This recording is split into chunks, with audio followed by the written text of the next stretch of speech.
Okay, so forget everything you think you know about dusty 19th century classics. When Ivan Turgenev's novel Fathers and Children dropped back in 1862, it wasn't just a book, it was a cultural bomb. I mean, it infuriated the old guard, it enraged the young radicals, and it burned a new, kind of terrifying word into the global vocabulary. So let's dive into the book that somehow managed to make absolutely everyone mad. At the heart of this whole firestorm is one simple but totally earth-shattering question. Seriously, what happens when a whole generation just decides to believe in nothing? When their entire goal is to tear down every sacred institution, every single cherished belief, and every principle their parents hold dear? And the man holding the match? His name is Bazarov. With this one line, he basically dismisses centuries of art, beauty, and tradition, all in favor of cold, hard, practical science. Yeah, this single quote tells you everything you need to know about the storm that's about to hit. So, who is this guy who managed to offend an entire empire? It's time to meet the agent of chaos himself, Bazarov, the original nihilist. You know, he doesn't show up with some big dramatic entrance. He just steps out of a carriage onto a quiet country estate. Tall, lean, and radiating this almost unnerving self-confidence. The Kirsanov family has absolutely no idea that their entire world is about to be turned upside down by this unassuming medical student. And Turgenev doesn't leave us guessing what he means. He defines the term for us right there in the novel. A nihilist isn't just a rebel, you see. It's someone who rejects everything, authority, tradition, religion, art, unless it can be proven by critical, scientific thought. It was a completely radical idea, and Bazarov, well, he's its perfect embodiment. And we actually see his philosophy in action.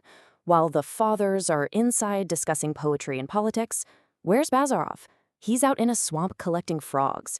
To him, understanding the anatomy of a frog is infinitely more valuable than debating some abstract principle or, appreciating a sunset.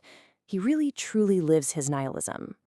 So, Bazarov's arrival immediately sets the stage for the book's central, totally explosive conflict. A battle not just of ideas, but of entire worldviews. And this clash is perfectly personified by two characters. On one side, you've got Pavel Kirsanov, the uncle, a man of aristocratic elegance, perfumed mustaches, and a deep, deep belief in principles and poetry. And on the other side, there's Bazarov, unkempt, dismissive, and interested only in the material world of frogs and scalpels. It is, literally, a collision of perfume and pond scum. And listen, this is not some polite debate. From their very first meal together, the disgust is palpable. Pavel cannot stand Bazarov's casual disrespect for everything, and Bazarov just openly scoffs at Pavel's refined, ridiculous manners. That dinner table becomes a battlefield for the soul of Russia. So you have to wonder, right? Why was Ivan Turgenev, a wealthy nobleman himself, the one to so perfectly capture this revolutionary moment? Well, for one thing, Turgenev was deeply rooted in the world he was writing about.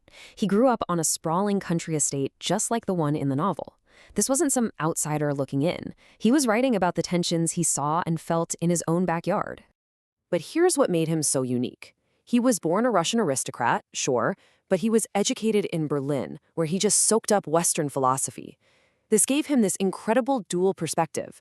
It allowed him to be an impartial observer, to see both the fathers and the children with this absolute clarity, exposing their strengths and their flaws, without ever taking a side. And the effect he had on readers was just profound. As the American writer William Dean Howells put it, reading Turgenev just changed everything. It made life feel more serious, more meaningful. Turgenev wasn't just telling a story, he was revealing the deep, complex soul of his nation. So, when this masterpiece was finally unleashed on Russia, what was the reaction? Universal praise? Not exactly. It was more like universal outrage. This is the great irony of the whole thing. By being so impartial, so honest about both sides, Turgenev managed to alienate everybody. He was caught right in the crossfire, a classic case of an artist, as they say, falling between two stools. The backlash was swift and it was brutal. The young radicals, the children, they felt that Bazarov was a vicious caricature, a libel against their movement. But the conservatives, the fathers, they were horrified. They saw the book as a dangerous celebration of nihilism, basically a tribute to the devil himself. And yet, while Russia was busy tearing him apart, the rest of Europe was absolutely stunned. Literary giants like Flaubert and George Sand were just astounded. For the very first time, Western readers were getting a real, authentic look at the Russian soul. The book that pleased no one at home ended up helping put Russian literature on the world map. And all this brings us to one last thought. Turgenev wrote this over 150 years ago, but that central conflict, it feels startlingly familiar, doesn't it?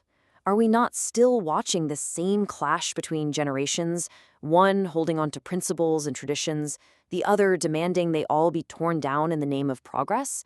Maybe Bazarov never really went away.